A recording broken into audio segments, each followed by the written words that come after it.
Leadership in Yathrib. My good student, Anas, the delighted Ansars looked forward to good times with Rasulullah. This was the time when the Muslims has just migrated to a new land, and needed to make many adjustments to a new life. We will remember how Prophet Muhammad, peace be upon him, was accepted as the leader of the people of Yathrib. We will remember, my good student, Anas, how the Prophet of Allah, may peace be upon him, set up his mosque and the call to prayer. Sallallahu alayhi wasallam. I will tell you all about the brotherhood between the Muhajirin and the Ansars, the Charter of Medina, and the covenant with the Jews. Finally, we will remember how the Qurayshis entered the Muslims, and how Allah, His Majesty gave them the permission to fight back the persecution and the oppression. Allahu Jalla Jalaluh. This was the time, my good student, Anas, that marked the beginning of several subsequent expeditions that the Muslims fought for the sake of Allah, His Majesty.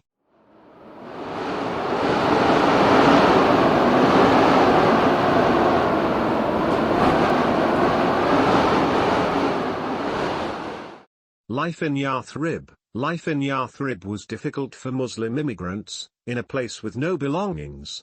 Yathrib relied on date cultivation, and Meccan immigrants, or Muhajirin, were tradesmen.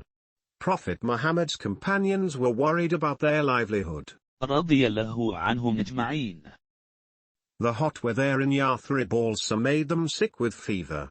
The Prophet, may peace be upon him, realized the difficult time the Muslims were going through, and supplicated to Allah, asking him to make Yathrib likable to the Muslims, as Mecca or even better.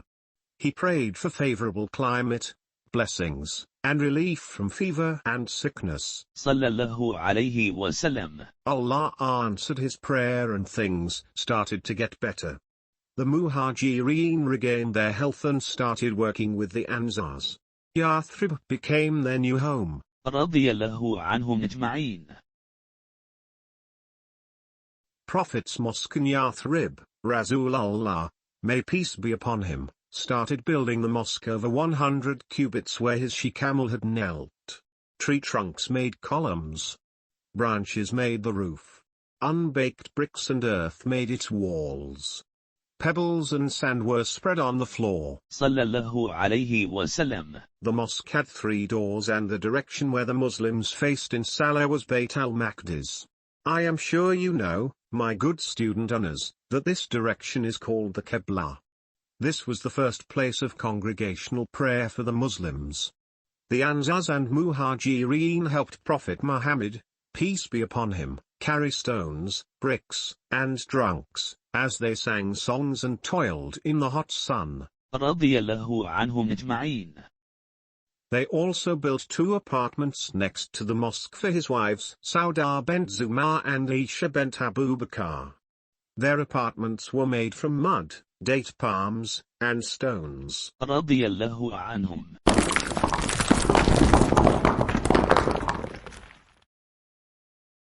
First call to prayer. When the mosque was in place, the question arose as to when they would begin each prayer.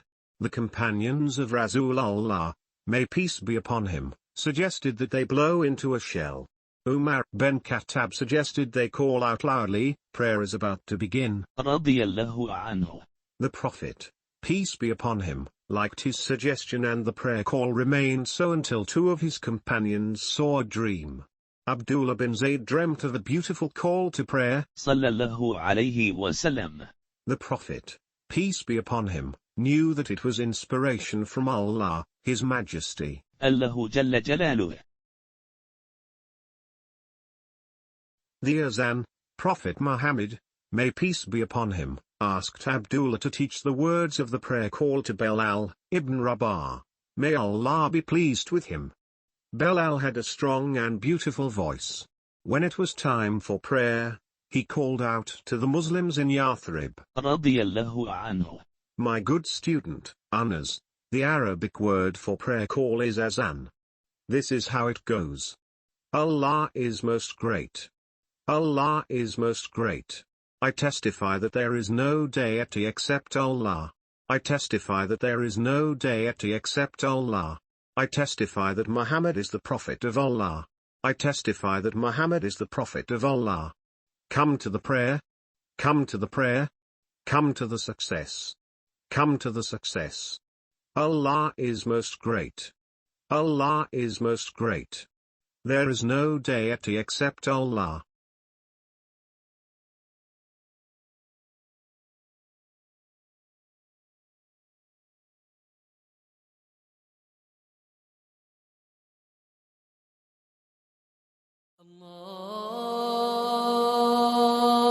الله أكبر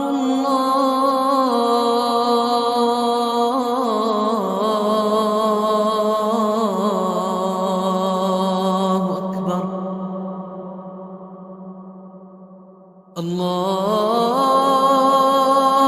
الله أكبر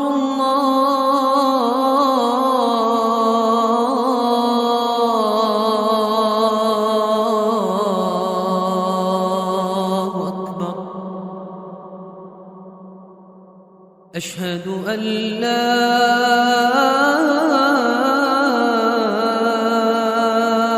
إله إلا الله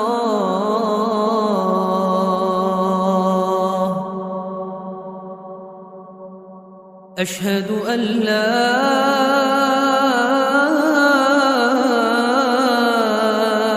إله إلا الله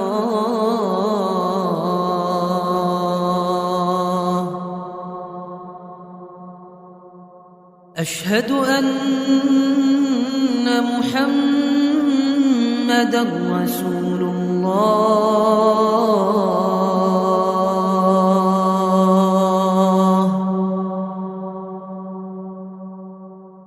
أشهد أن محمدًا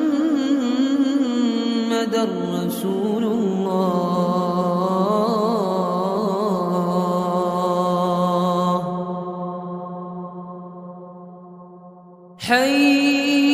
حي على الصلاة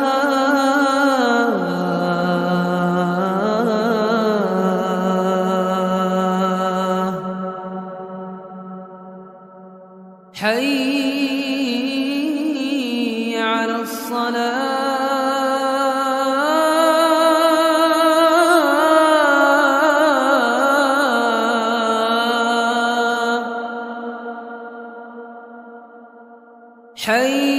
حي على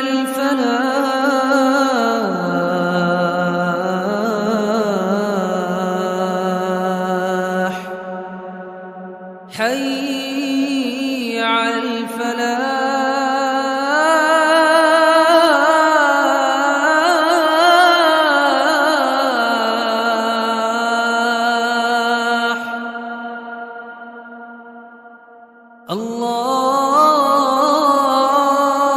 الله أكبر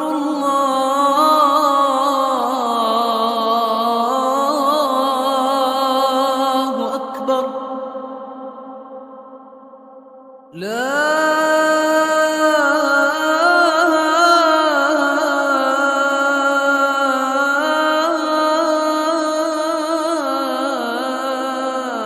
إله إلا الله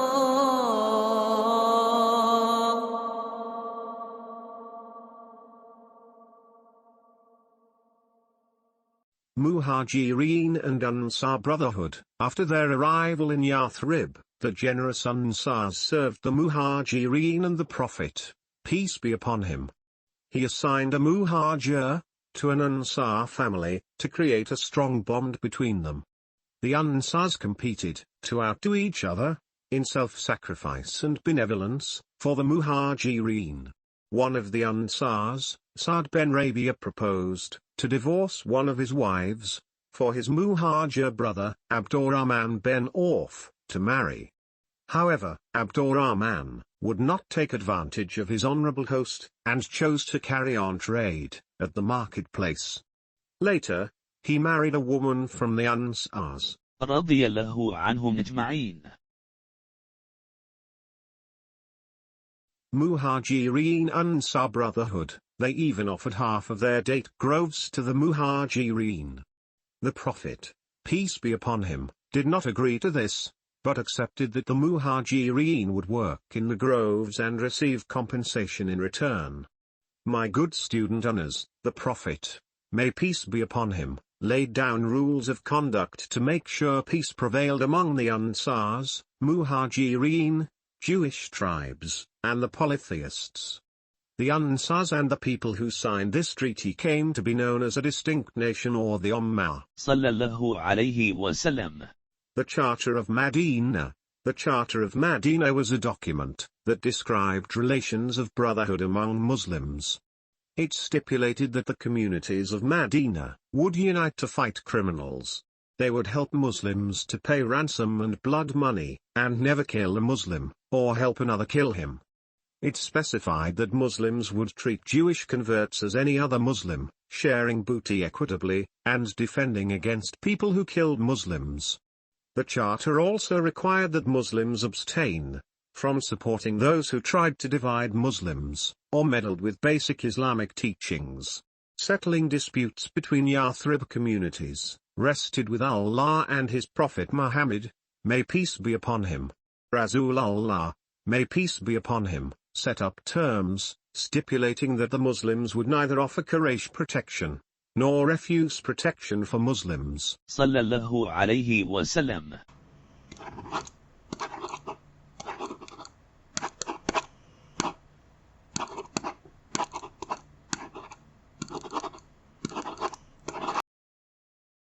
Covenant with the Jews. Rasulullah, may peace be upon him, set up terms between Muslims and Jews, stipulating that the communities would live as independent nations, handling their financial affairs. They would remain in peace, defend each other, support the oppressed, and bear expenses of war. They would not interfere with each other's affairs, or undermine one another. They would not shed blood, or assist the Quraysh. Rasulullah would resolve disputes between the Muslims and the Jews. The criminals and wrongdoers would not be supported.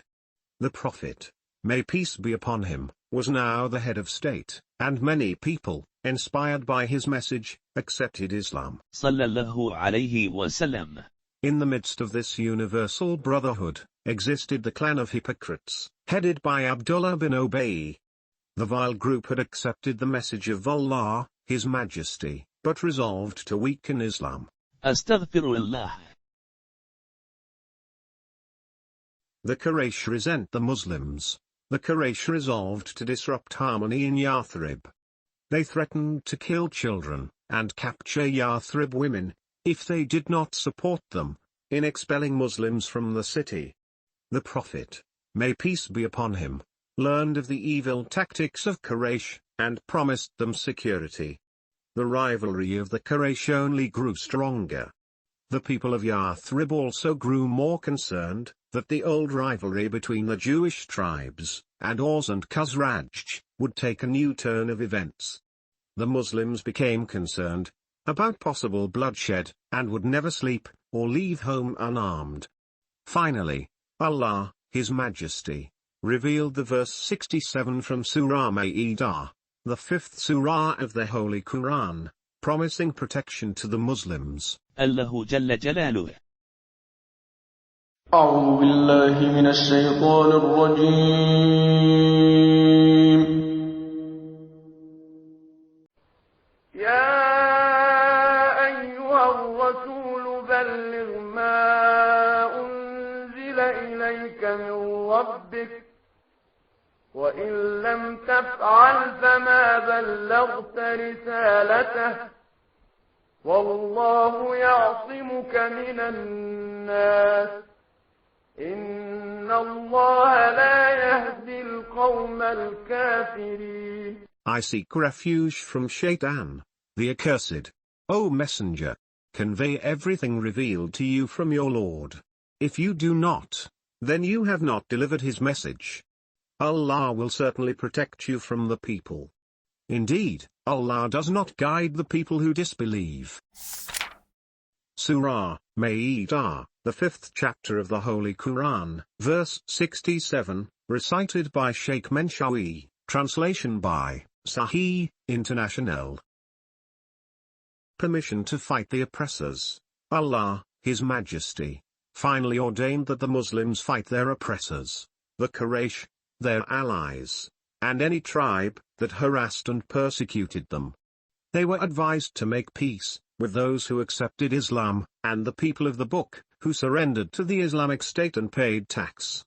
The Prophet, peace be upon him, trained the Muslim army in horsemanship and archery.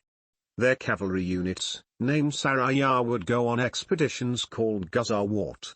These cavalry units were responsible for gathering warfare intelligence from the outskirts of Medina, intercept Meccan caravans, develop good relations with the tribes outside Medina, by drafting covenants, and spread the message of Islam throughout Arabia.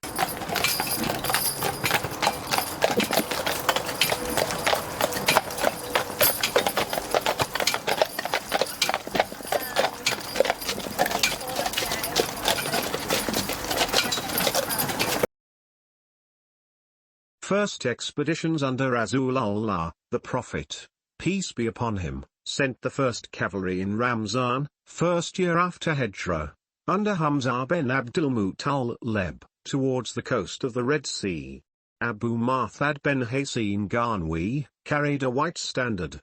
They came across a Syrian caravan, led by Abu Jahl, and a battle almost broke out, but was intervened. Thereafter, Prophet Muhammad, may peace be upon him, sent several squadrons. His first expedition to Abwa in Safa led to a peace treaty. In Rabi' al-Awwal, 2 years after Hijrah, Rasulullah travelled to Buwat. At this time, Qurs ben Jabir al-Fari rustled cattle belonging to Muslims, but was chased away to Safwan, on the outskirts of Badr. This was the first battle of Badr. Several expeditions took place after this.